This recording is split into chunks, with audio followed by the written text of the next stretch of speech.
Hello and welcome to Comic Drake, where I talk about comic books and my name is Drake. Imagine Tony Stark with all of his technical genius and combine that with Hal Jordan and his Green Lantern power ring, the most powerful weapon in the universe. The end result? The Amalgam comic, Iron Lantern. Hal Stark is a billionaire playboy who runs Stark Aircraft. He's a genius inventor and one hell of a fighter pilot. But one day when he was testing a stationary flight simulator, the machine somehow took off. The flight sim was being drawn towards the wreckage of an alien ship belonging to Roman Sur, an amalgam of Roman Day and Abin Sur. To the non-comic readers, Abin Sur is the one that gave Hal Jordan his Green Lantern power ring, and Roman Day is the one that gave Richard Rider the Nova Force. So, back to Iron Lantern.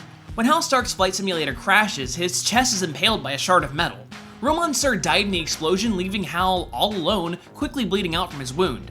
So, acting quickly, Stark crafted a suit of armor from the alien wreckage in order to extract said metal from his chest. At the core of this suit was a green, lantern-shaped battery, which granted Stark the ability to create energy constructs out of anything he could imagine. Immediately, Hal Stark used this power, which is later discovered to be fueled by Oa the Living Planet, to fight the aliens and gun down Roman Sur. It was this battle that brought Stark to the public's eye, where a local news outlet dubbed him the Iron Lantern. With this public persona, Hal led a double life.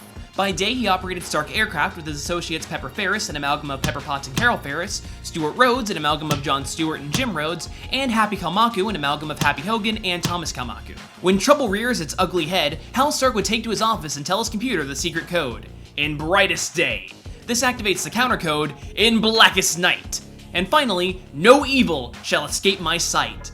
This reveals Stark's armor that he dons and takes to the skies as Iron Lantern to take on such foes as Madame Sapphire, an amalgam of Madame Mask and Star Sapphire, and Mandarin Estro, the amalgam of the Mandarin and Sinestro.